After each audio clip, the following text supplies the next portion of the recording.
Vedic Education and Development Association organization. So just to give you a brief of the organization, well, basically we are a very small group of dedicated, committed people and based primarily out of India from different locations who are with commitment working towards developing a Vedic culture-based Indian society and an education system in the country. So we have a group of people who are experienced practitioners of Veda. We have a group of people who are experienced practitioners of yoga and uh, uh, and other aspects of our Indian spiritual system as well. So since the last few months, there has been a regular increase.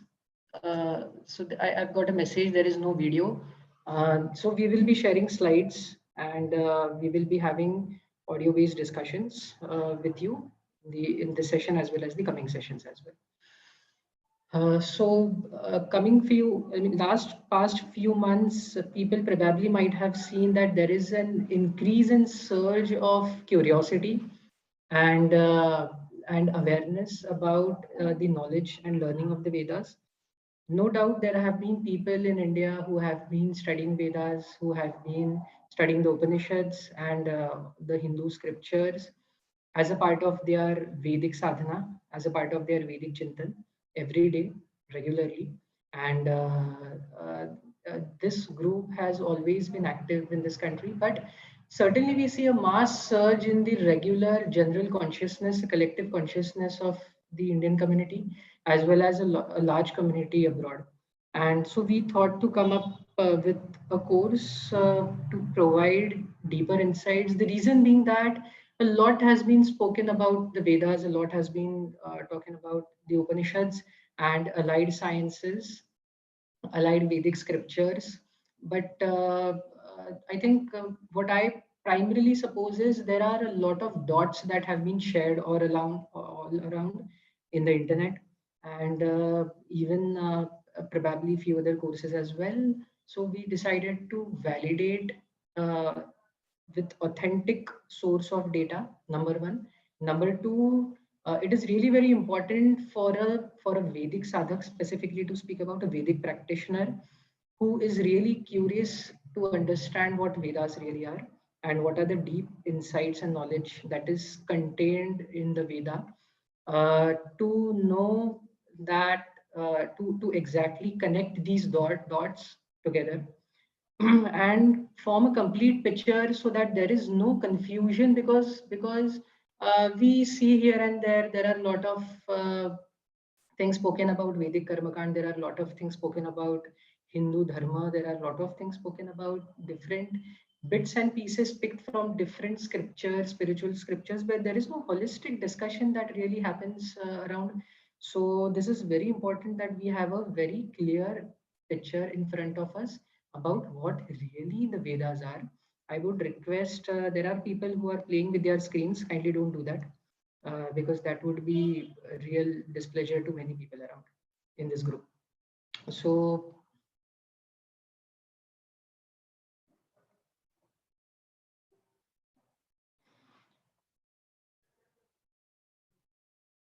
yeah, thank you so much. So we decided to come up with this course. So personally talking about me, I have been a practitioner of meditation for the past 15 years, a teacher of meditation for the past 15 years. I have had keen interest in Veda. I come from a traditional Nath Panth background. My guru is Shri Pramod Kulkarni Guruji. He is himself a great Swara Yogi. And I have had an opportunity to work with him, to be with him, to live with him for more than 5 years. And that has given me a lot of deep insights into the real spiritual aspects of life.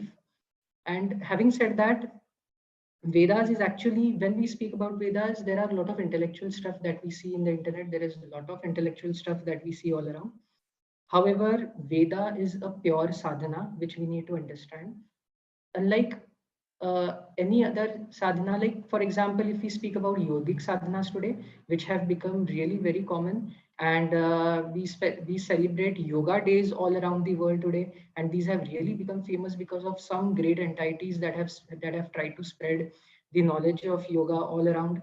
And the Western world has specifically picked up yoga, and that has led to a real revival of yoga everywhere. And very few really know that the practices of yoga have actually come out of two spiritual scriptures of the Vedas themselves. One being the darshan, the yoga darshan, which is Patanjali Yoga Sutra, is one of Patanjali Yoga Sutra is one of the Shata darshan of the Hindu spiritual scriptures. We will be looking into the classification and categorization of all the Vedic scriptures that are there and were taught in the ancient times in the Gurukul parampara as well. So, and the second is there are 20 sets of yoga Upanishads that come that give deep insights of yoga. So, whatever the yoga teachers today have their experiences, they finally go back to these Upanishads and they validate their experiences based on these Upanishads. And they spread the knowledge based on their experiences that they have received and defining it into a newer form, and they have spread yoga sutra, which is basically yoga upanishad all around the world. We will see which 20 yoga upanishads are as well in this session.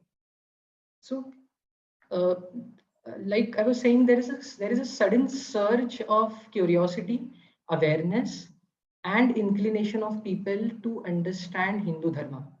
And when we speak about Hindu Dharma, there are many people who talk about a lot stuff about Dharma itself. What is Hindu Dharma? How is it different from other aspects of other aspects of other Dharma?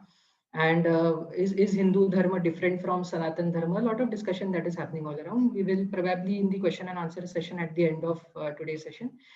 We can also touch to many such topics, many such queries, and we can try to satisfy these queries today as well and coming sessions also. So before we get into what exactly are the Vedas, let us first understand the historical aspect of the Veda. Okay, so I'll share a very brief story around here. I think everyone has heard about Krishna, and everyone here knows that Krishna was a great entity, a Lord reincarnation himself, and he was born on this earth somewhere around 3200 BC, probably more than that, because these are the modern numbers that give us 3200 BC or somewhere around 3200 BC, where the war of Mahabharat really happened. And we all know that Krishna expounded his knowledge of all the four forms of yoga to Arjuna on the battlefield. This is exactly what we know about Krishna, and this is what we know about the Mahabharata. And we realize that Krishna had come down as a reincarnation of Lord Vishnu himself, and he himself being a very great yogi, and he gave the world the knowledge of the Gita. That is what basically, and he actually came here to establish dharma all again. This is what we really understand about the Gita. And very few people really understand that there is also a very higher spiritual significance of Krishna apart from just establishing the dharma. His bigger work was actually establishing a system of dharma on the planet Earth. Now, when I say the establishing a system of dharma, what does it exactly mean? Now, when we talk about Vedas, fortunately or unfortunately, we exactly cannot delineate the beginning date of the Veda. Howsoever we try, even if we try out the modern practices, scientific practices, archaeological practices, and because if we speak about pure archaeological terms or we speak about pure scientific terms, there are two important proofs that today scientists have to delineate any date. One is the archaeological evidences. The archaeological evidences are enough, and today, especially speaking about the Rakhi Gadi and especially speaking about the Harappan Valley civilization and newer data that has actually come up, so we know that at least the Vedas are 8,500 year old back. Whereas the modern scientists, which unfortunately this newer data is not yet integrated into our modern education systems. modern historical systems. They have not considered this data because probably they are still finding out some more scientific validation before they incorporate this into their academic practices. That is a very unfortunate scenario I should really talk about. But the issue with delineating the timelines of Vedas is that even if we speak about Veda, especially when we talk about Puranas, it is that the Puranas speak, or the Vedas always speak about timeline as Yuga and Kalpa. So the beginning of the Veda, somewhere it speaks about 40,000 years, somewhere it speaks about billions of years, and somewhere it speaks about 12,000 years. So the latest and the most authentic data that we see in the Puranas, when we extract the data from Puran, we see that it is somewhere, it mentions that the Vedas are somewhere around 12,000 years old. And this is where we approximate that Ramayana happened 12,000 years back from the Kali Yuga, today's time. And this is where we understand that Ram, who established his dharma in India, and the spread of Vedas happened. But spread of Vedas has happened much before that, because it is well written, well explained in the Ramayana itself, that Lord Ram, Bhagwan Ram, he was himself a student of Vedas. So, which means that Vedas existed even much, much before that. So, there are several different kinds of theories that speak about the origin or the date of the Vedas. Then there are two most important: the Aryan theory, which is really very controversial, because there are several scientific as well as political inclinations towards the Aryan invasion theory. Because the Aryan invasion theory states that if people have really read about this, there is a lot of data that is running around about the Aryan invasion theory, as well as the indigenous Aryan theory as versus the indigenous Aryan theory, being that the Aryans actually, the entire race of Aryas, the Nordic people, that it developed in the northeastern steppes, which is of Eurasia. Now, if we speak about northeastern steppes of Eurasia, today this is the southmost tip of Russia, where the Nordics really developed themselves, and these were tribal people who roamed around and lived a life of a hunter. This is what. So I'm just explaining what different theories are. I am not trying to validate or back any of these theories, because much of these theories are still to be scientifically validated. If you talk about me purely, me in terms, then I should go by the Puranic theory. I believe in the Puranic theory itself. We will see what that theory is. So the Aryans, when they were settled at the northeastern steppes, the Eurasian steppes, somewhere the theory says that a bunch of the people moved a little towards the south, and they divided into two different groups. And these groups, one of the groups started traveling more towards the south of the steppe, and there was one group which started to travel more towards the east. So the one which traveled more towards the east, they settled at somewhere in the far east. They settled there, and in the far east, again there was some group which again traveled to the south, and much of the group had settled in the portion which we call as today's Iran. And this is the Indo-European language theory that we speak about, because unfortunately or fortunately, in the 17th century, when the British had invaded us, they came up with a very novel idea, because they found that Sanskrit is very similar to many of the European languages as well.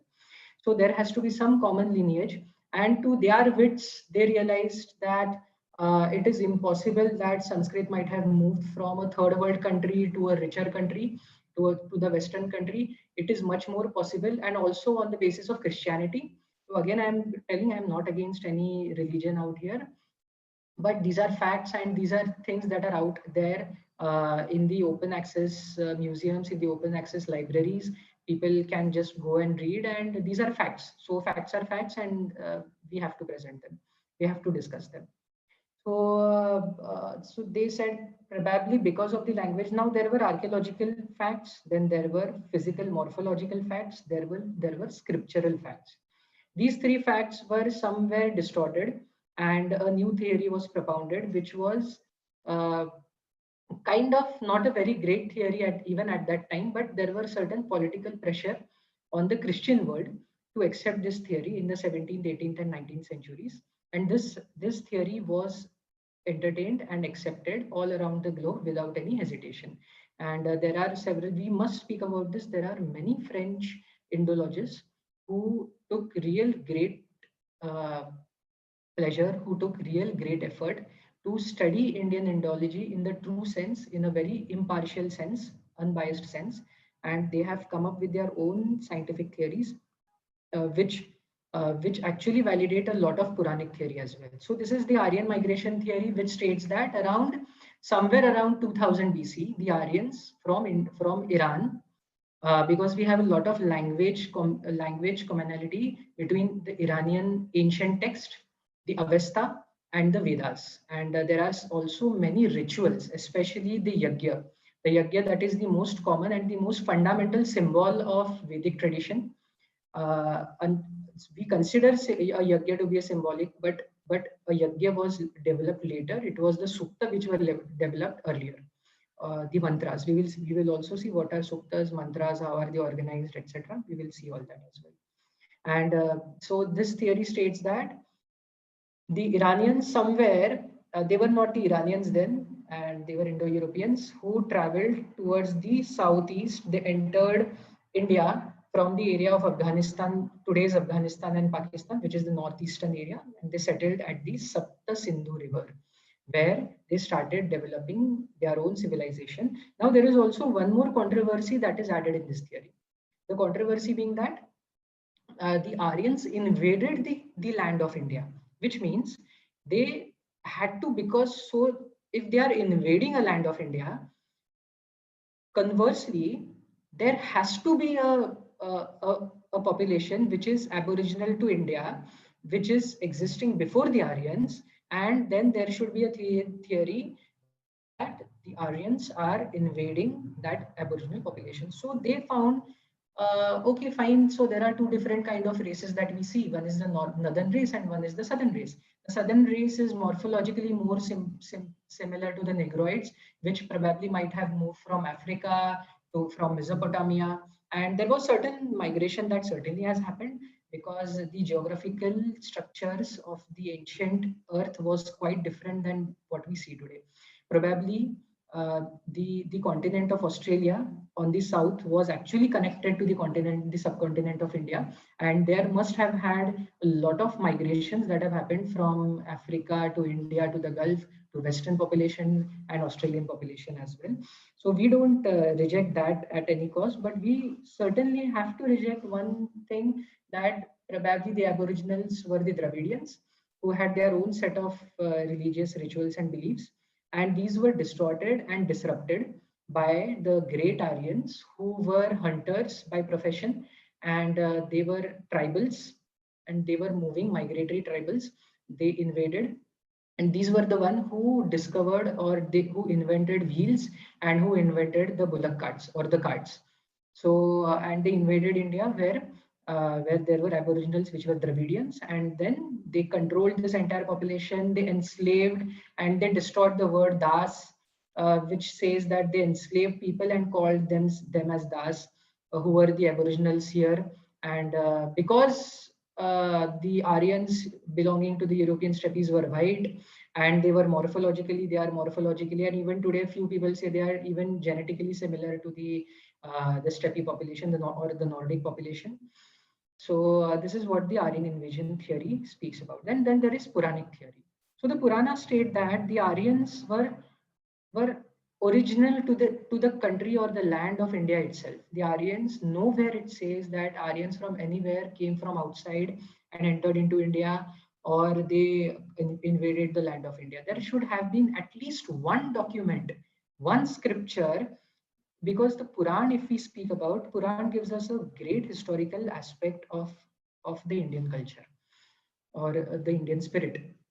But unfortunately, or fortunately I should say, there is not one document or one sukta or one shlok that's in the Puranas or the Vedas which says that the Aryans came from outside, and they were staying and they visited or migrated to this country harmoniously or aggressively. There is no such content that is mentioned. So this is really very surprising that if Aryans, which are our root ancestors, if they really came from outside, how is it possible that there is not a single mention of this kind of thing happening, where there are converse opposite mentions that for 60,000 years, for 40,000 years, for millions of years, Aryans have been residing on this planet, and they have been propagating and spreading the knowledge of Vedas in India. Probably the map and the boundaries of India were maybe different, because now if we speak about pure historical terms, I don't know if you have read about uh, a book by Lokmanya Tilak. It actually created some controversy during his times, during the 1930s, when he wrote this book. That he said that the Aryans actually belonged to the North Arctic region, and there is some fact associated with it, because now there is a fourth evidence. So we spoke about three evidences which today scientists have to delineate the timelines of the Vedas. One is the archaeological fact. The second fact, if we speak about, is the scriptural fact. Third is the language. And there was a fourth fact which was added by many scholars have considered this. It is not just that Lokmanya Tilak considered this. Many scholars even before him have considered one fact which is inherent in the soil of India only, being the Jyotish Shastra, which means the cosmological or planetary positions of the stars, nakshatras, planets at a given time. So if we consider the planetary position of nakshatra, which is mentioned in the Rig Veda, which is the oldest of all the Vedas, we have to accept somewhere that probably the boundaries of India had extended towards the northern portions or the northern Arctics, because for years and years together, the kind of nakshatra position that has been explained in the Rig Veda can only be seen in North Arctic. If we move little towards the southern areas, these kind of planetary positions start becoming invisible. So, so Lokmanya Tilak had propounded that probably the Aryans actually belong to the northern Arctic. That is one theory. Second could be that it is quite much possible that the axis of the earth for years and years together, because this is a span of thousands of years, so probably might have tilted in a time where the position of the planets have shifted from the northern Arctic to the to the positions that are here today. So this is what different kind of facts speak about. But all in all, the Puranic text nowhere says that Aryans invaded. Aryans were always indigenous to the land of this country, and there was no separation whatsoever that has ever anywhere in the Puran or the Vedas or any other scripture that speaks that there is someone called as Dravidian and there is someone called as Aryan. So this distinction, demarcation is absolute absurdity, which has to be eradicated. But probably some time more, we need some more validation, and we will come to this eradication. So let us come to a very brief timeline. One thing is very sure after this brief discussion that we have had right now. One thing is for sure, that even if we go about by Puranic text, and even if we assume to ignore the timeline of millions or 60,000 or 40,000, there are certain facts which are a combination of both the Rigvedic text as well as the Puranic text, which give us a timeline which coincides with at least 10,000 to 12,000, around 10,000 to 12,000 years back. The Vedas were primarily written by the rishis on this earth. Okay. So the Puranic text says around 10,000, whereas the modern Western scientists, now this certainly has to change. It is not 4,500 years anymore, because they say that Mahabharat happened in 1500 BC, and Mahabharat, if we go by the modern historical text, they say that Mahabharat was not a great Indian war. It was a small war of some 10 tribes that happened, and it was exaggerated in a huge form to be a great war of the world itself. So it is not. It is certainly not, because the data that we have, indigenous data that we have, doesn't support this fact. So there are certain global Indian ages, if in historical terms, if we talk about, so at least 8,000 now, 8,000 to 8,500 years old, which is around 5,000 BC to 700 AD. Historians accept this age to be actually the Vedic age. Now there are sources which speak that this was the Vedic age, and so scientifically it is termed as the Vedic age itself. There is no other term that is given to this. So there is an ancient, which is the Vedic age, then there is a medieval age, and today we see what we today see is the modern age. And the Vedic age, fortunately, we had a fantastic era existing on this planet, because this was a time when the world was playing with sticks and stones, and this was a time when our Vedic rishis were actually experimenting with the world around, with themselves, with the realities, physical realities that they see with their open eyes, and the non-physical realities that they see when their eyes were closed. And this was the time when the world was not even knowing what humanity really is, what does it really means to be a human. This was that civilization when we actually had people, great sages, great scientists, who were so well advanced in their level of consciousness and their level of awareness, by the means of their spiritual practices and spiritual awakening, that we really cannot imagine. So this is something that is really very true. And whatsoever the Western world or the Indian world or people belonging to different school thoughts speak about, this is a reality, that there was an era of at least 5,000 to 7,000 years. You must say this is very rough estimate of numbers that I'm giving, but at least 7,000 years, that we had a group of people walking on this planet with great amount of awareness, great amount of cultural integrity. And this was not just a small group of people, it was an entire society that was built upon the idea of Vedic civilization.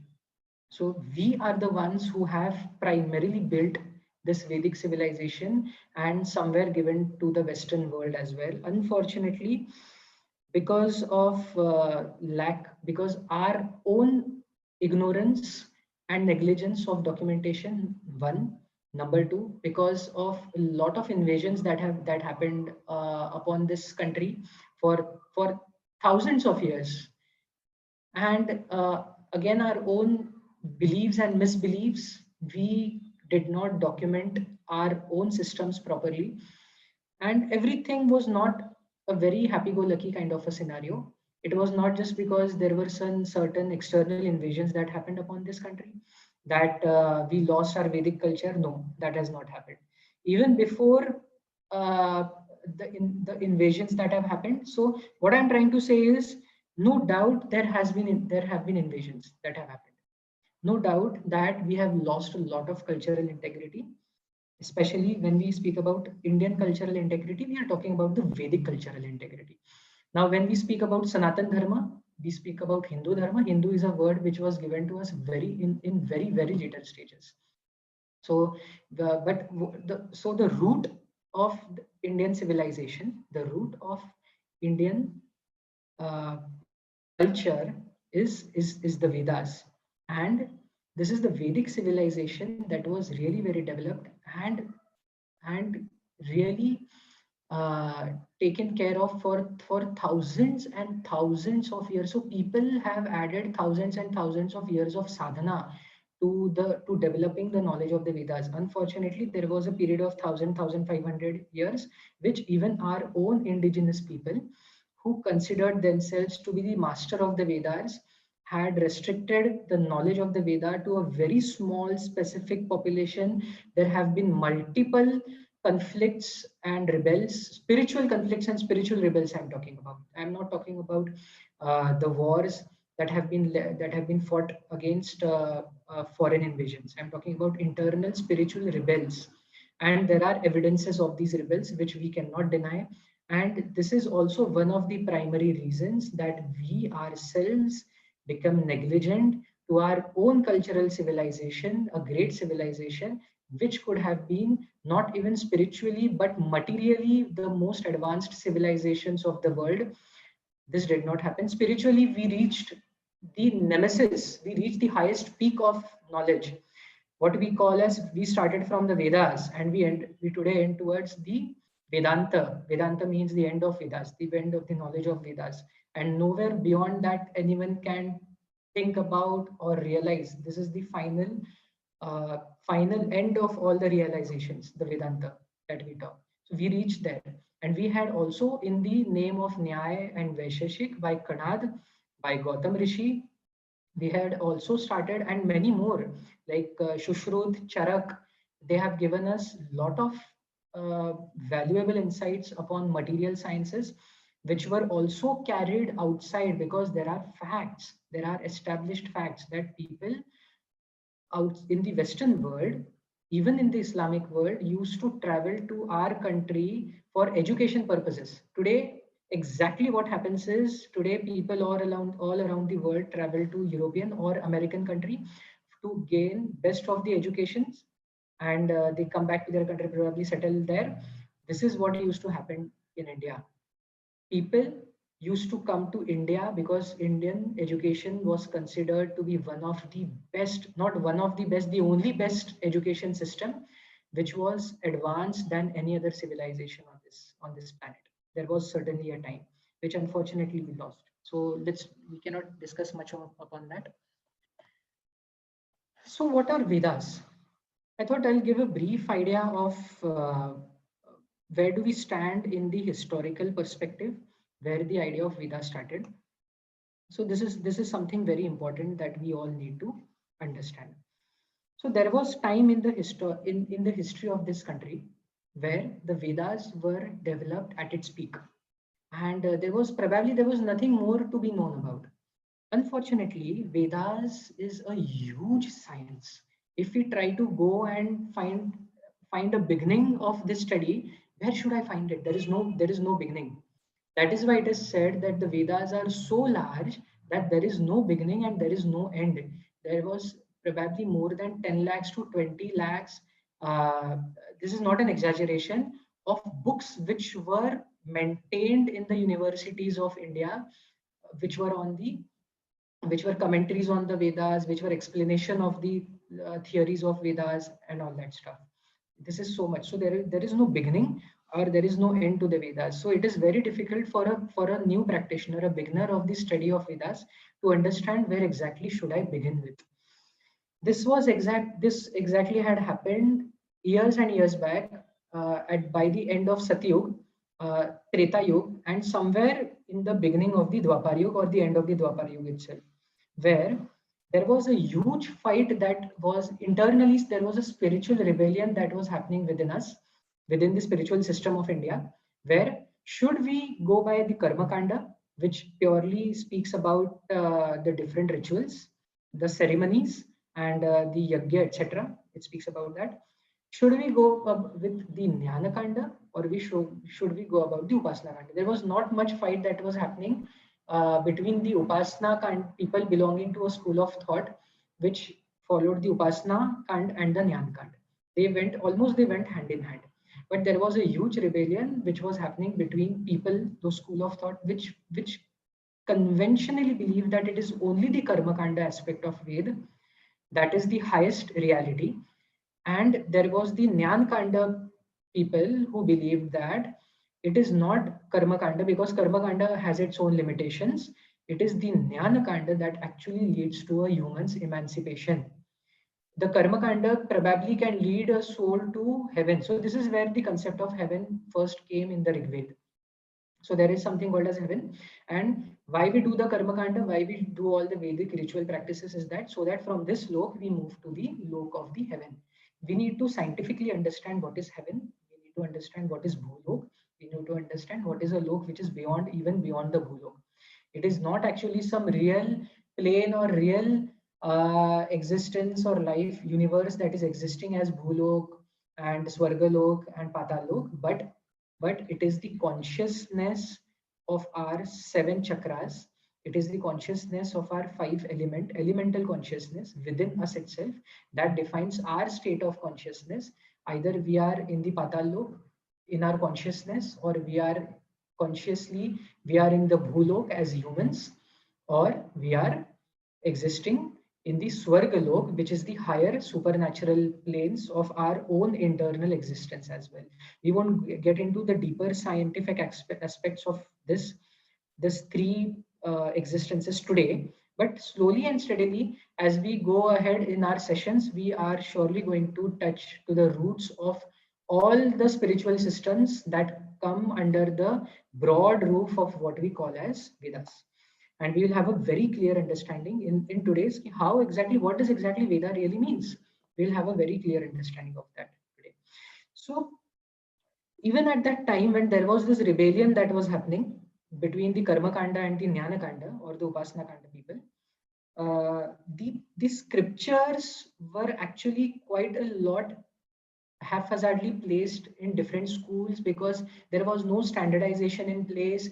Few people were following few practices, few other people were following few other practices, and slowly and steadily the Vedas were getting lost. So one thing that we need to understand here is that Kali Yuga is not the only time when the Vedas, we see that the Vedas are almost the knowledge of the Vedas or the power and the energy that is in the Vedas is actually lost. Consciousness is lost. No, it's not that.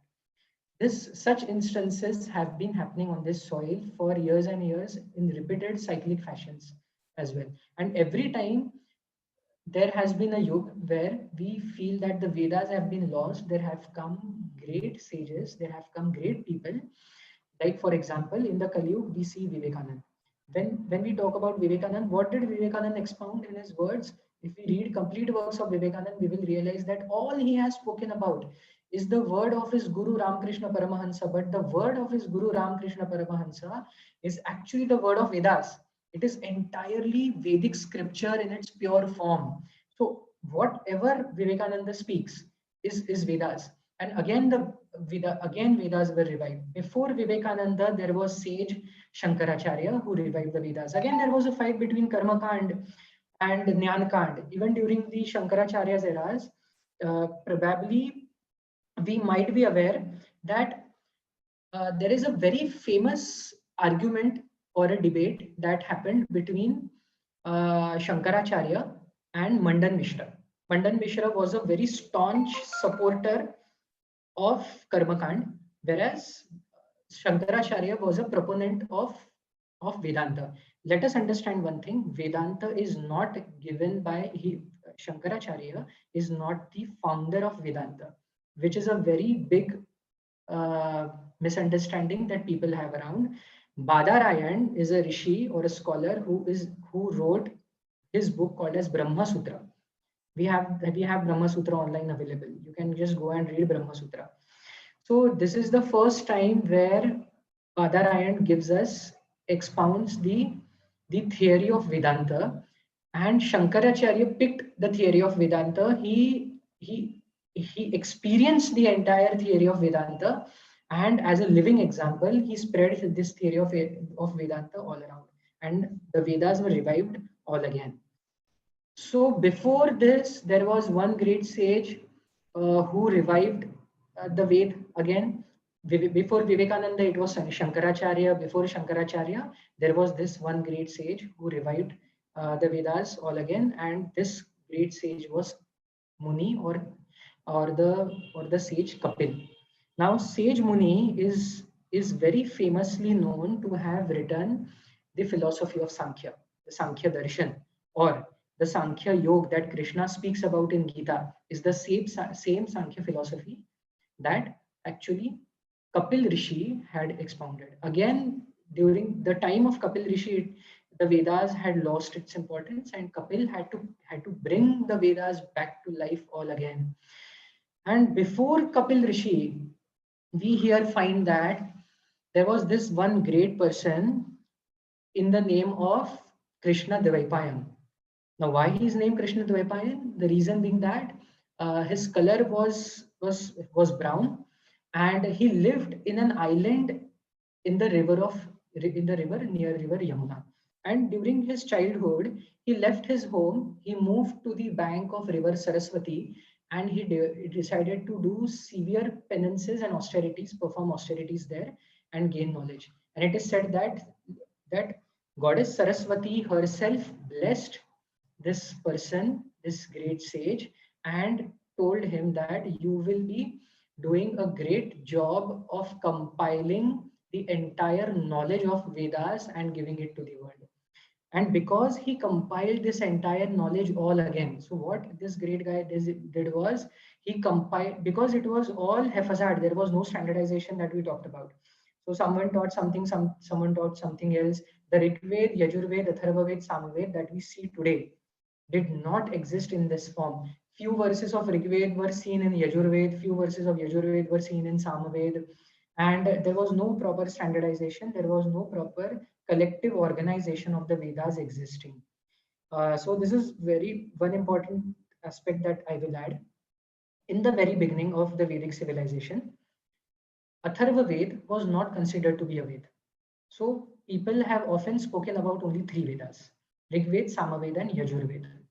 So Atharva Ved has been considered as a Ved quite in a later stage. So if we study the Rig Ved or the Samaved or the Yajurved, we will see that the spirit, the way it is organized, the way it is spoken, is more or less similar. But when we speak about Atharva Ved, its entire spirit and organization is totally different from the other three Vedas, because the Atharva Ved was written at a very later stages. Still, even the time of Krishna Dvaipayan, Atharva Ved was written, and he compiled all the suktas, thousands and thousands suktas of the Vedas into proper organized forms, and formed four different forms of Vedas: the Rig Veda, the Samaveda, the Yajurveda, and the Atharva Veda. And because he compiled these Vedas, he was famously known as Vyas, and he is known as Veda Vyas. Veda Vyas, why? Vyas, the word Vyas means compiler. And Ved, because he compiled the different suktas, mantras of the Vedas, so he was called as Veda Vyas. Even today, Veda Vyas, we all know, he is the writer of great Mahabharata and the compiler of the Vedas. We also know Veda Vyas to be the great writer of of the Puranas. Now, if we see, the Ramayana was written by Valmiki, but again, it was actually compiled by Veda Vyas during the end of the Dwapar Yuga, and it was presented as a part of the Puranas itself. So Mahabharata, Ramayana is a part of the Puranas itself. And he organized the Vedas very particularly into four different types of Vedas, which we all know now. These are all common Vedas, but thanks to Veda Vyas that we know that the Vedas exist as they exist today, as the Rig Veda, which is the most oldest of all the Vedas, the Samaved, the Yajurved, and the Atharvaved. Now, the only difference between Rig Veda, Samaved, Yajurved, Atharvaved, we'll talk a little later, is that about Yajurved is about 60 to 70, probably more than that percentage of Yajurved is Rigved. We have to, if we study that, we will easily understand. Most of the sutras, mantras have been taken from the Rigved itself. Same is with Samaved, and 60% of the Samaved is that the suktas have been taken from the Rig Veda itself. We will also see what these Vedas really are and how are they exactly compiled, because we are having an eagle's eye view of the entire literature of the Vedas. Once we have, so why we are doing this is, like, for example, if you are starting to study a subject, do you directly jump into page number 50 and start studying it? We don't do that, right? What we do is we first check the content, we first check the index, and after looking at the index we know how the entire book is organized, and then we start reading the book. The entire Veda is one such whole huge book. It's not it is not that Dharma Sutra is one book, Shruti is one book, Smriti is one book. It has not happened that way. The entire Veda, the entire knowledge of Veda is one book. So we are looking at the classification or the index of this entire Veda, so that any time from today onwards, if we decide to sit and study Vedas, we will exactly know whatever scripture that I have taken today to study, what its place really is in the entire scripture of the Vedas. This is the objective of today's class of ours. Okay. Now, when we talk about the Vedas, what is Vedas? What does the word really means? So the word Veda means knowledge. Where did this knowledge come from? Now, for example, if I learn to walk, this is something new that I have learned. Is it Ved? So it is certainly a part of Ved, no doubt about it. But can I call it as knowledge? It is something that I have learned, which is for sure. I have learned to walk, I have learned to speak. But can I call it as knowledge of this universe? No, certainly I cannot call it as a knowledge of universe. So Vedas are praman, Shabda praman in Sanskrit. These are always called as the Shabda praman, the knowledge which were received by the rishis from directly from Brahma himself. Now, if we have seen this in several different movies or serials that Brahma with his forehead sitting on a lotus, he comes down and then he blesses the one who performs several different types of austerities. So, and he says, tell me what do you want, and he gives those blessings. So such things does not really happen, to be very honest.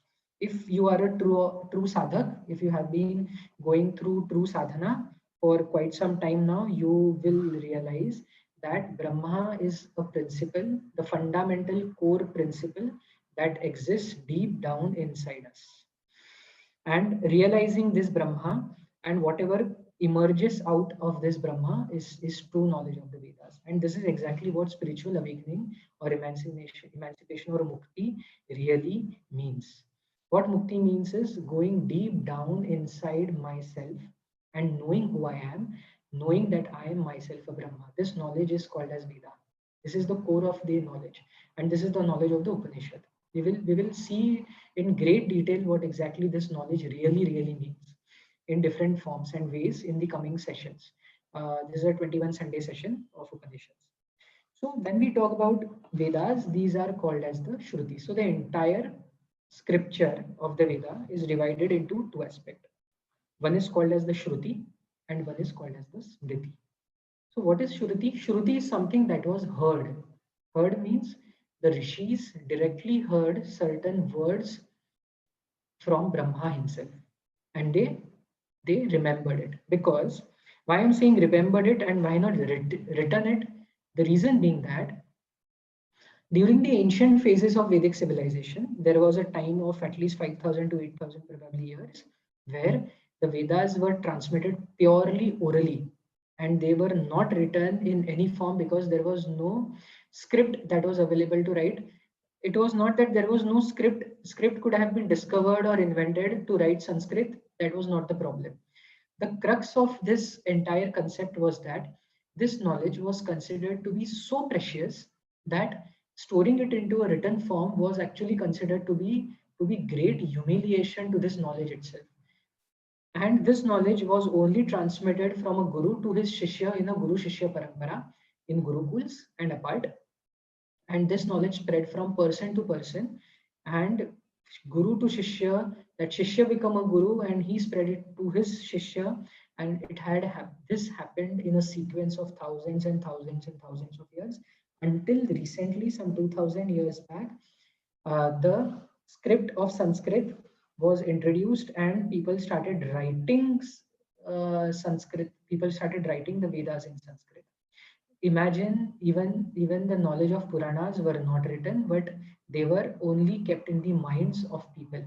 Such was the great intelligence of the people of the original world, of our root civilization. And they remembered it so great and they transferred it. And this has happened so perfectly. Okay. And this is not just because I am saying it.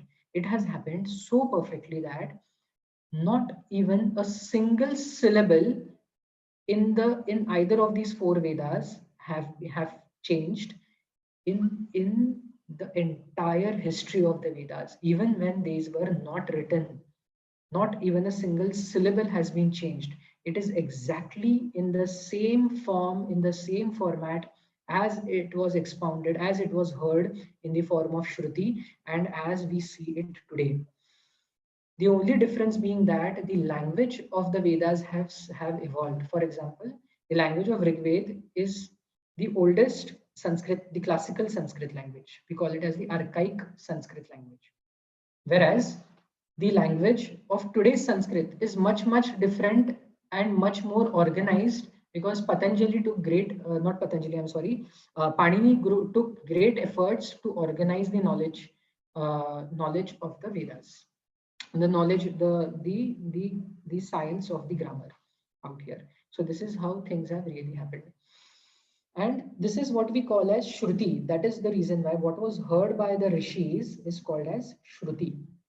Shruti is the words that have directly emerged out of the Brahma himself.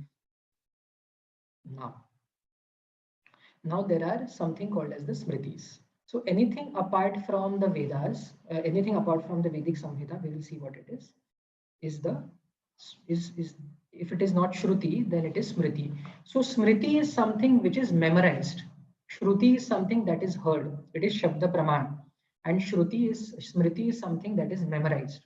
Now that which is memorized has come on the fundamental basis of the Shabda Praman, which is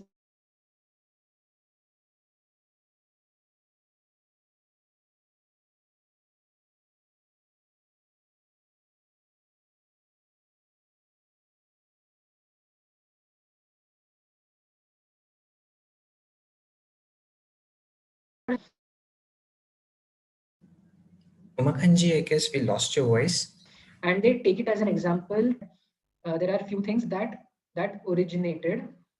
Hello, is my voice audible? Yeah, we lost it for last 1 minute, I believe, or 30 seconds. Yeah, exactly, because yeah, I felt the network went down. Okay.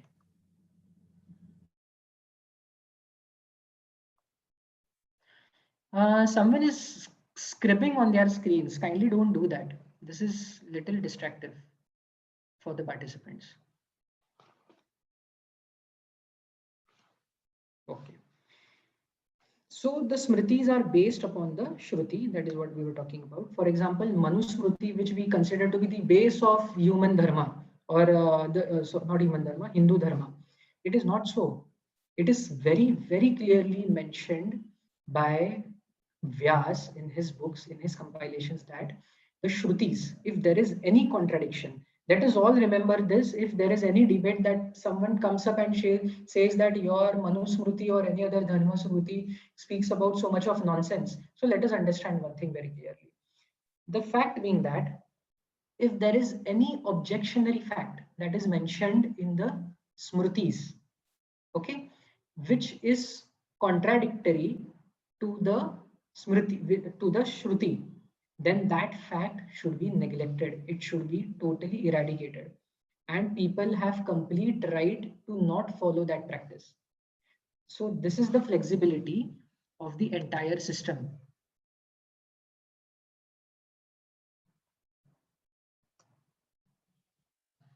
Vishnuji, you are suggesting to stop annotations. If you could allow me to unmute. Yeah, please unmute. Vishnuji, yeah, please unmute.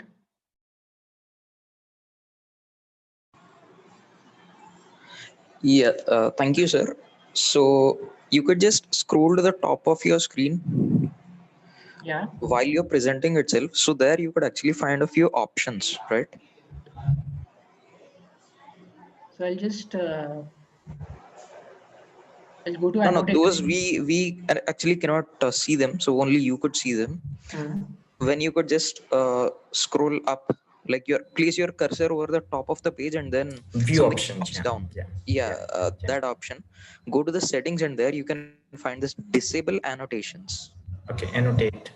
Disable participant annotations. Yeah, that's okay. Sure, that is Thank you so nice much. suggestion. Thank you so Yeah, much. right. Thank you, sir. Okay. Great. Okay. So this was really getting a little distracting. People are scribbling around. Fine. So I've got a message that please repeat what is Smriti. So that is what I was suggesting. Smritis are practices, knowledge, and anything that is connected to the Veda, that has been picked up from the knowledge of the Vedas and formed in its own, for its own purpose, and formed in its own structure and its own framework. is called as a smriti, which is something memorized. For example, dharma shastra, all 6 forms of dharma shastra. There are more, but there are 6 most common dharma shastra. These are smritis. So darshans, all the 6 darshans are a form of smriti. Anything apart from Upanishad is a form of smriti. It is not a shruti. So anything that is contradictory in the smriti, can people have all the freedom to neglect that entire aspect of the study. So for example, if there is something that I personally find that this is something I cannot practice, this is something I say which is not right, which was written as a part of smriti, I have all the rights to go back to Vedas, which is the Shrutis, and try to validate if this is really written in the Shruti, because the Shrutis are the Shabda Pramana. And if it is not written in the Shrutis and it is only written in the Smritis, and if I agree to disagree, then I have all the rights to disagree to it, and I have all the rights to not practice it. So tomorrow anyone raises his hand and says that there are a lot of objectionary things that have been mentioned, let us understand one thing, that there certainly are objectionary things which are probably because these are objectionary today. We are speaking about a span of thousands and thousands of years where the society has evolved into a very different aspect today. I would say it has not advanced, rather it has regressed today in terms of civilization. So this regression has added a lot of ideas and presumptions into the entire spiritual system, and this has also led to different aspects. To give an example, I'll also again give one more example. So I just said there are 6 dharma shastras written by 6 different people, of which one which is written by Yajnavalkya himself, called as Yajnavalkya Smriti, it is considered to be most relatable and relevant to the Kali Yuga or today's Yuga. So there are Dharma Shastra which were relevant to the Satyug. There are Dharma Shastras which were relevant to some other Yug, Dwapar Yug, some other for Treta Yug. Which is most relevant is Yajnavalkya Smriti, which is most relevant to today's world. Now Yajnavalkya Smriti, if we read, if we have heard about Sola Sanskar Vidhi, which is a very common Vedic practice. Unfortunately, we don't practice in much of the houses today anymore with our family members, but there was a time when this was rigorously practiced in every home. This is a part of Yajnavalkya Smriti itself, and it is said that Yajnavalkya is the first person who brought in Yajna, the importance of Yajna. Before that, it was all about mantra. So what is coming back to what is Vedas? It is a huge science. A lot can be spoken about it, but we have limited time, unfortunately. So we have to boil down to the most essential aspects of what the Veda really means. When we speak about the Vedas, there is a very common misconception. The misconception is that the Vedas are only formed about mantras. No, it is not so. The Vedas, the mantra part of the Vedas are actually called as the Samhitas. So this is Samhita. Samhita means collection of Richa. Richa is what? Richa is a Vedic mantra. We call it as Richa. And mantras are woven into Sukta. So this collection, this entire collection of the mantra is placed at one end of the Veda, which is called as the Samhita. And now there are books called as Brahmanam. So what are Brahmanam? Brahmanam are also Vedas. So what Brahmanam, the books of Brahmanam really mean is, these are standard operating procedures. For example, if I have to conduct Ashwamedh Yajna, which is conducted no more today. If I have to conduct Ashwamedh Yajna, I need to understand what material I have to use. I need to understand what steps I have to take, right? I need to understand which mantra I should use for which step. All this is specifically written in the books of Brahmanam.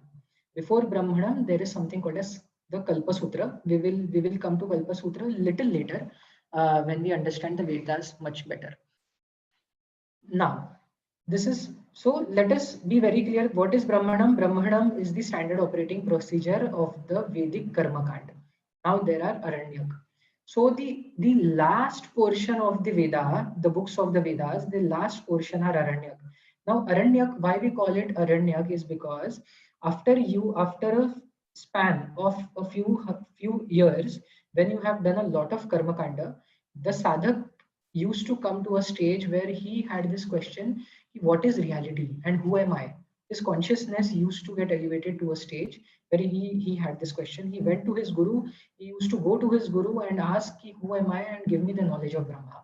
I have been conducting Vedic karma as prescribed by you for years and years together, but I'm curious to seek knowledge. I think I'm prepared to seek knowledge. So the guru used to see if he has done enough amount of Vedic karma kanda to come to a stage where now I can provide him, I can bestow upon him the knowledge of the Brahma. And this is where the Upanishad, the knowledge of Upanishad begins. So this is not called as the Upanishad yet.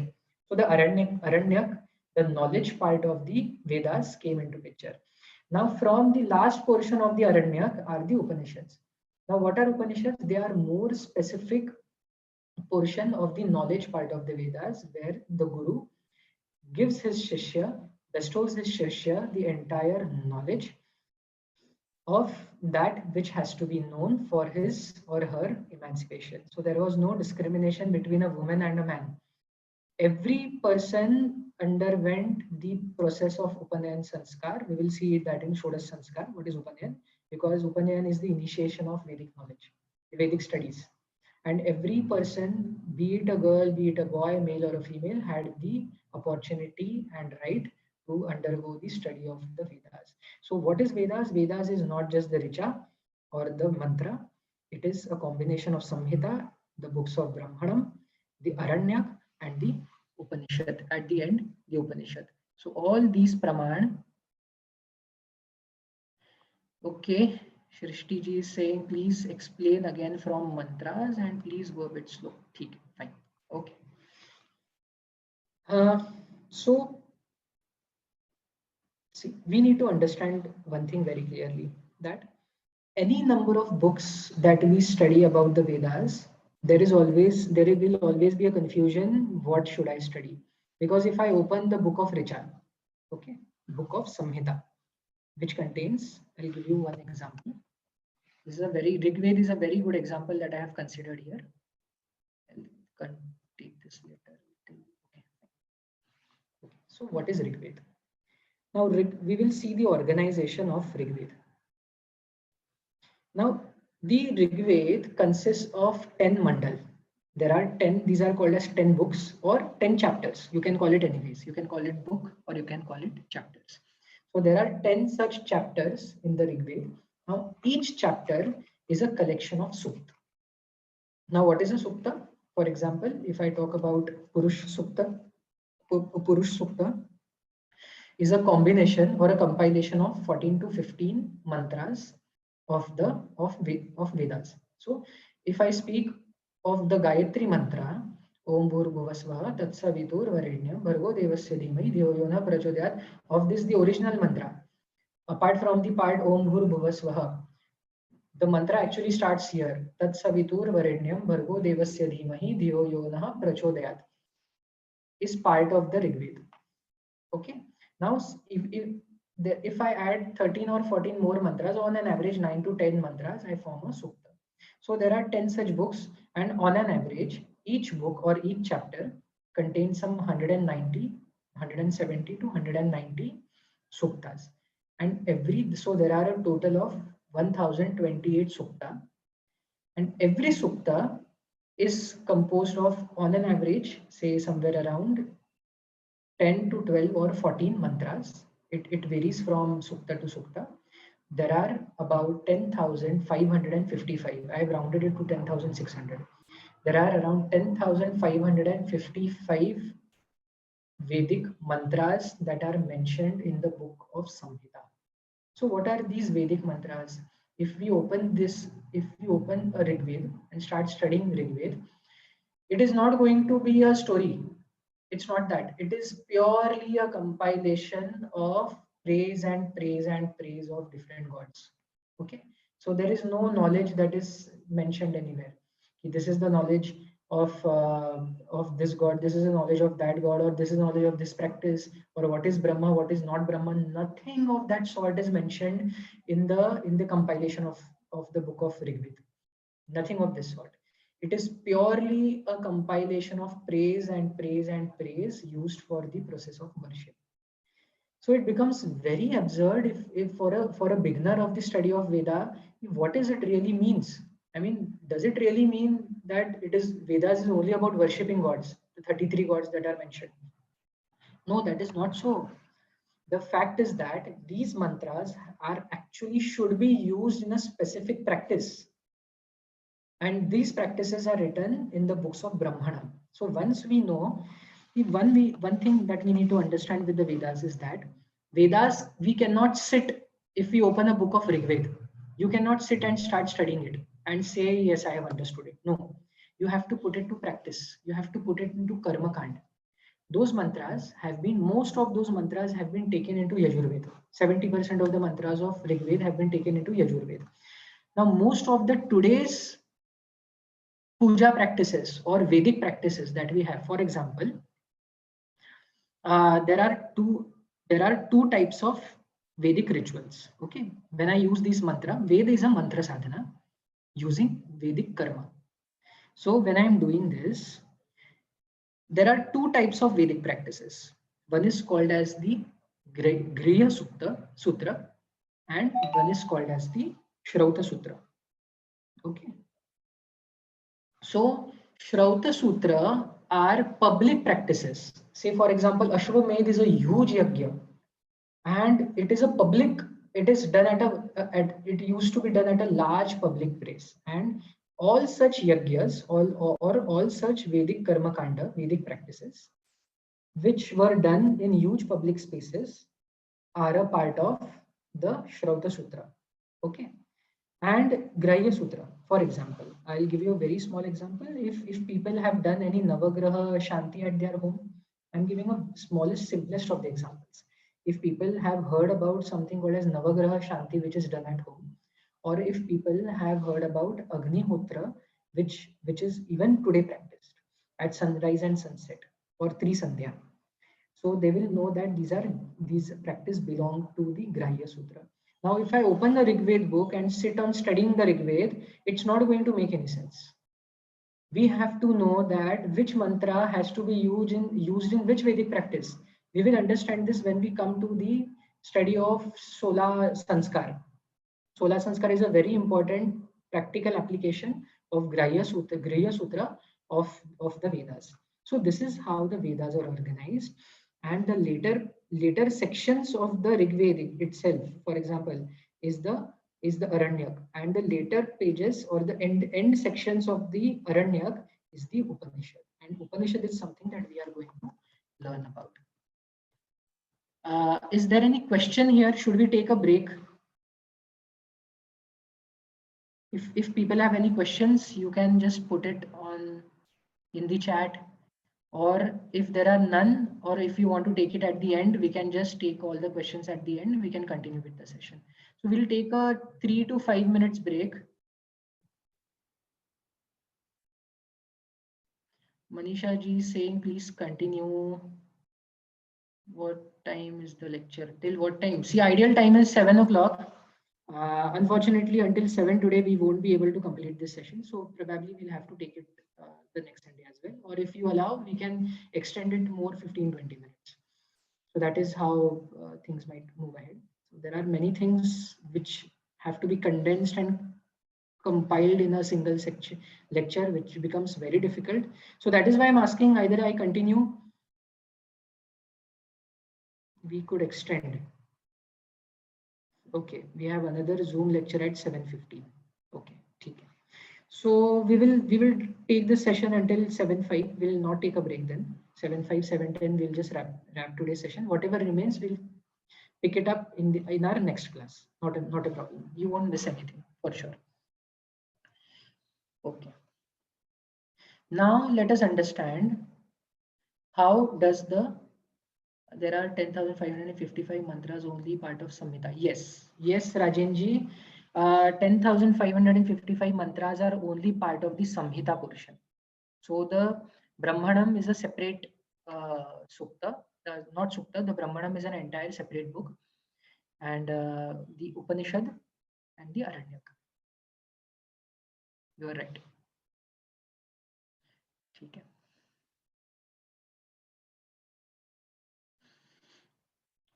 So let us understand how did the entire education of Vedas used to happen in the ancient times. So the Gurukul system, how did they approach the entire system? There has to be some structure in place, right? The knowledge being so huge, there needs to be some structure in place. So the scholars, the Vedic rishis or the Vedic scholars, divided the entire study of the Vedas, the approach of the Vedas into 6 aspects. Now these 6 aspects we call as the Vedangas. Vedanga means the anga of Ved or the limbs of the Ved. So what are these 6 Vedangas? Yes. Shiksha, Kalpa, Vyakaran, Nirukta, Chanda, Jyotish. These are the 6 aspects of Veda. Any student of Vedas which is put into the practice of the Veda will not be able to study the actual practices unless and until he was asked to study the Vedanga. So first a student has to master the Vedangas. Now what does this really mean is, I have to study the basic fundamental foundational aspects of the Vedas before I can start the actual study of the Veda itself. Now let us see what these 6 aspects really mean. We will take Shiksha and we will take Chanda in little detail, but I'll explain Kalpa, Vyakaran, Nirukta and Jyotish here in this slide itself. So what is Kalpa? I'll start with Kalpa because of that. I'll start with Kalpa itself. So we studied that Brahman are books which are the standard operating procedures or the manual guide of the practice of the Vedic Karma Kanda, right? So before Brahmanam, there were certain suktas which were written. These were called as the Kalpa Sukta or the Kalpa Sutra. Certain sutras which were written. Sutra means thread. If I have a bead, if I have 10 beads woven in a thread, I call it as a sutra. So these are sutras which were actually the guiding principles of the students before. And then later on, these were expanded into the Brahmana in time as it evolved. As more and more Vedic practices evolved, it was later expanded into Brahmana. So there are certain common practices which are commonly mentioned in both Brahmana as well as the Kalpa Sutra. And there are certain practices which are mentioned only in the Kalpa Sutra and not mentioned into the Brahmana, and only in the Brahmana but not mentioned into the Kalpa Sutra. Now Kalpa Sutra, what is Kalpa Sutra? Kalpa Sutra is divided into 2 different types of sutras. This is what exactly we discussed about. One is the Shrauta Sutra and one is the Greya Sutra. These are the 2 major divisions of Kalpa Sutra. So Shrauta Sutra, I will repeat this again. Shrauta Sutra are those sutras which are practices for public ceremonies, public occasions, huge public occasions. And then there are Griya Sutra, which are, Griya means home. So these are sutras which are mentioned,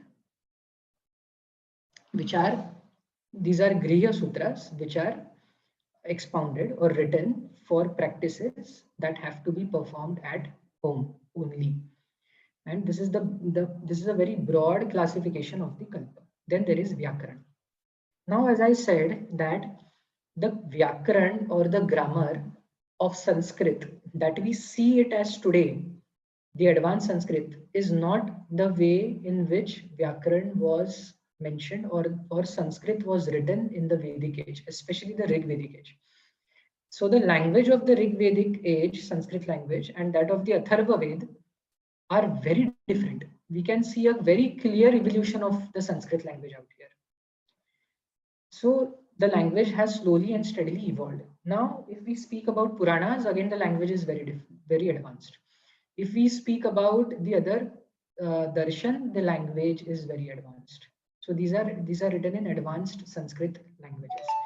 It was Panini who took great effort to actually, he was a person, he was born very dull, and because he was born very dull, he started praising Shankar and Shiva.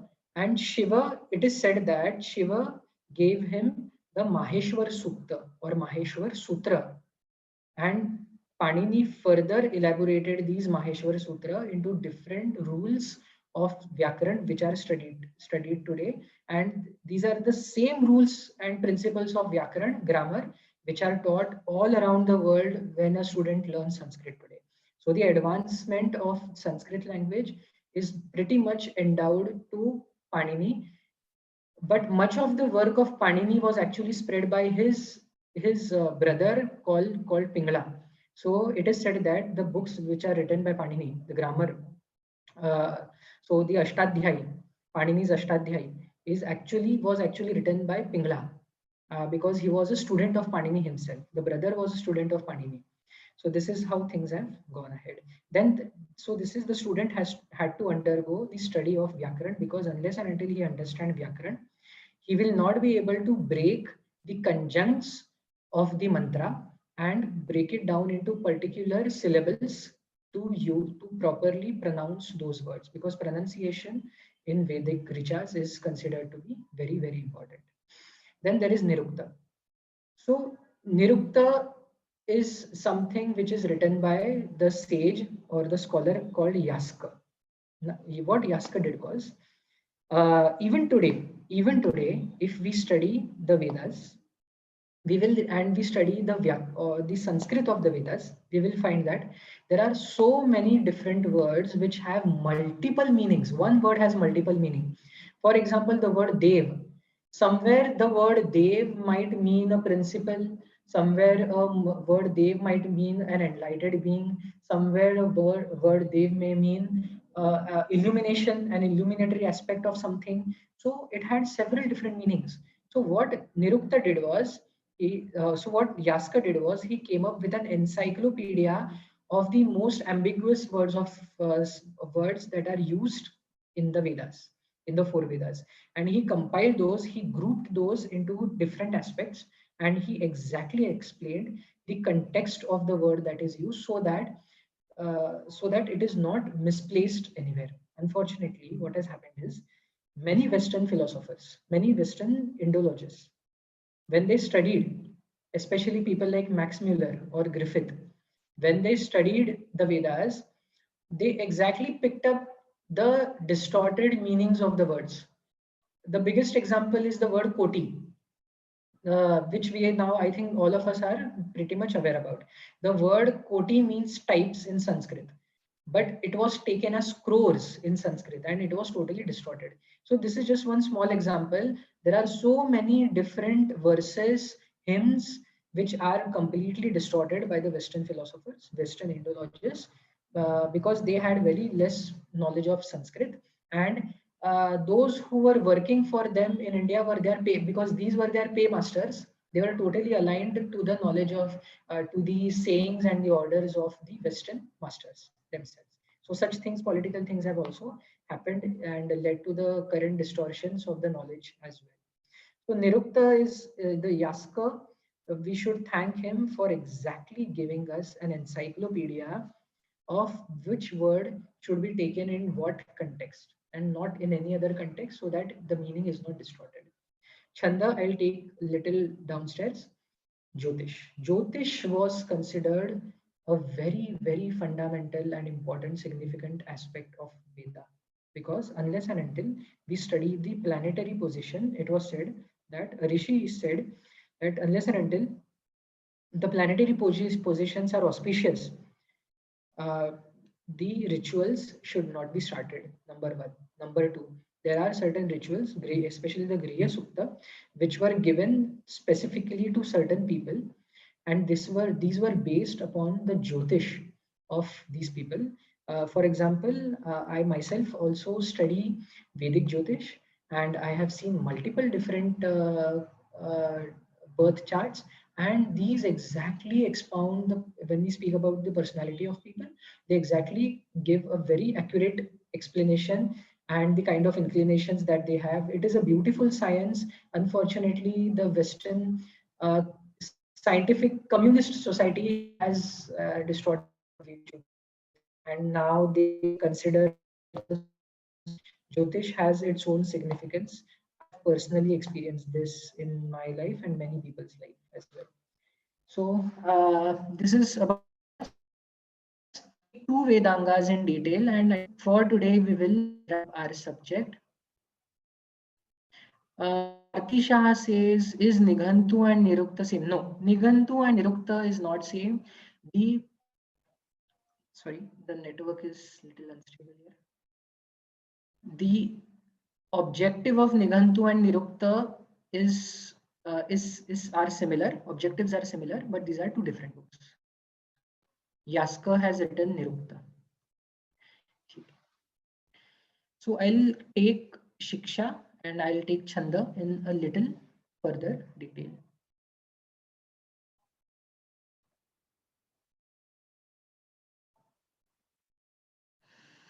Now, when we speak about Shiksha, the first thing that probably comes into our mind is that it is something to do with education.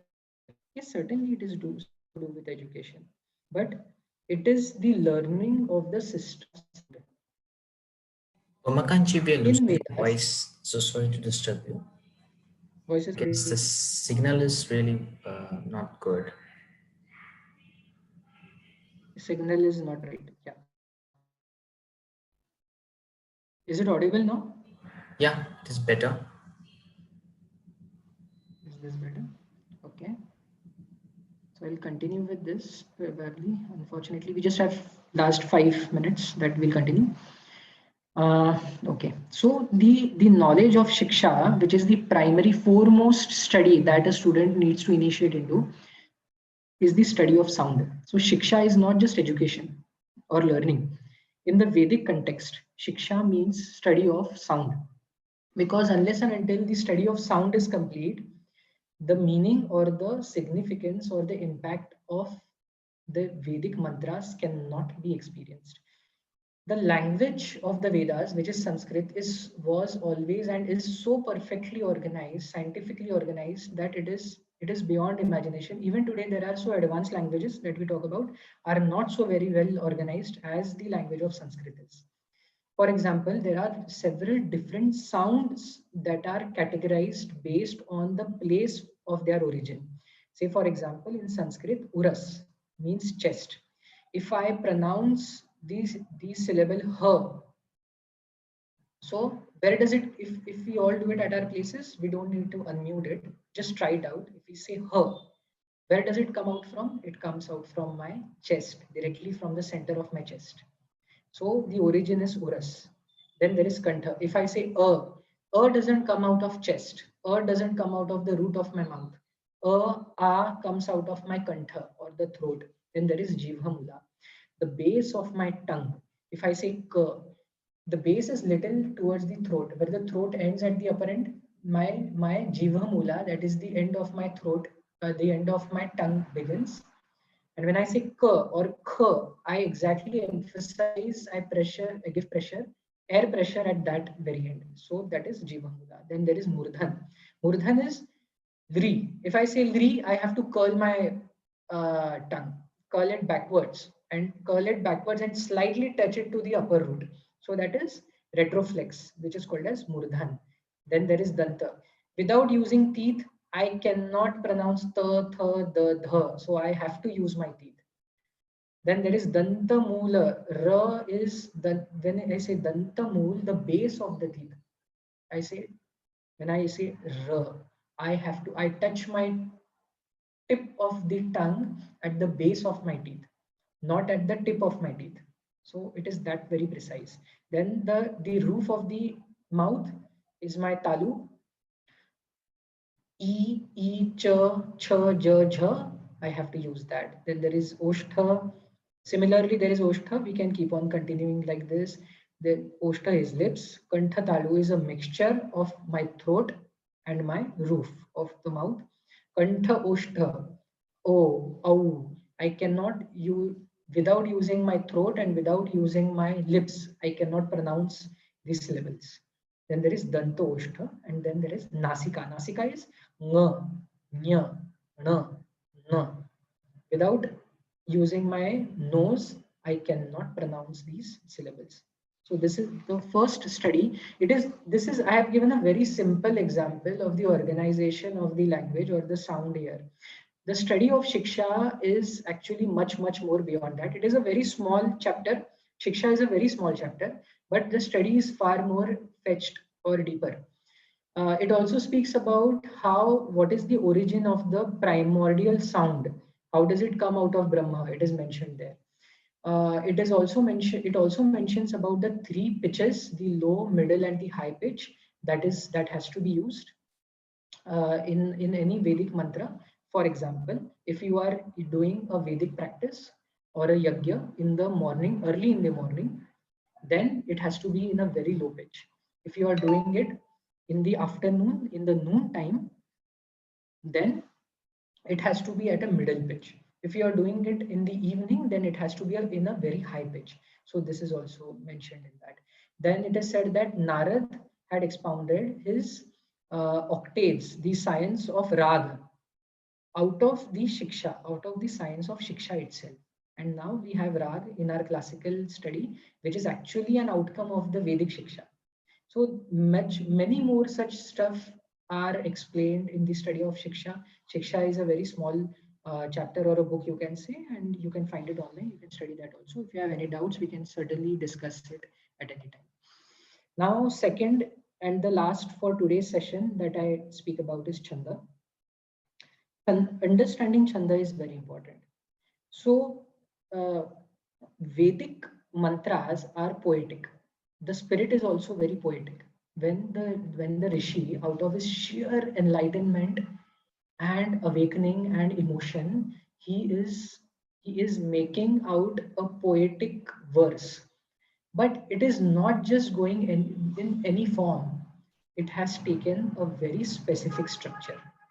This structure of of a mantra is called as the meter of the mantra in English. Whereas in the language of the Vedas, the same meter, when I say meter, what does a meter do? It calculates the distance, right? So the same is called as chanda. When I say it calculates the distance, it means that a mantra cannot have any number of syllables. A mantra cannot have any number of pada. It has to have specific number of pada. It needs to have specific number of syllables. It starts with 24. The Gayatri Chanda, the Gayatri mantra, this is not the Gayatri mantra, but the Gayatri mantra is written in Gayatri Chanda. We will take this Gayatri mantra as example again. So it is formed of total 24 syllables, of which there are 3 lines. Now these syllables, these 24 syllables are divided into 3 different lines. We will see this. And which are called as, these lines are called as padas. And every pada will have only 8 syllables and total completing 24 syllables. Now, if you keep on adding 4 syllables to each of these chanda, the Gayatri forms Ushnik, 28, Ushnik forms Anushtup with 32, Brihati, Pankti, Trishtup, Jagati, these are the 7 most common chandas. There are 36 chandas, but 90% of the Vedic richas are mentioned into these 7, these or the other, or a combination or one, 2 or 3 different chandas. The sukta, the entire sukta is formed out of the combination of these chandas. One mantra cannot use multiple chandas, but a sukta, because it has multiple mantras, it can be formed out of multiple chandas as well. Now let us take one example. The Gayatri Chanda. There are 3 mool pada of Gayatri. Now, the Om Bhur Bhuva Swaha is actually an addition to this mantra. Okay, it is not a part and parcel of the mantra, original mantra itself. The mantra starts with Tat Savitur Varenyam Bhargo Devasya Dhimahi Dhiyo Yonah Prachodayat.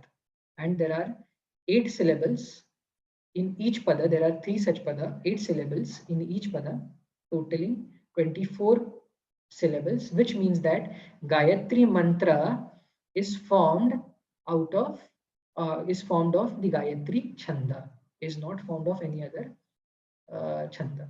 Then there is Anushtup. Most other common Chanda is Anushtup Chanda.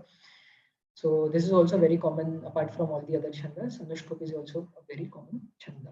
So we will today, for today's session, we will stop here. We will not go ahead. And there are few other classification aspects that have to be studied, and we also need to study what are recensions, which are schools formed by Vedavyas, under which schools come which Upanishad and comes which Veda. So these are few aspects. We will require some 30 minutes to discuss that, and post that we will be taking next session. I think according to the schedule it is Sankhya philosophy, so we will be studying Sankhya philosophy, which gives us the human spiritual system. How is a human body formed out? I mean, how is the spiritual system of the body formed? It gives us a very deep insight of uh, the Vedas itself. So we will be doing that. And thank you very much all for today's time. Soon we will be sharing the recording of today's session.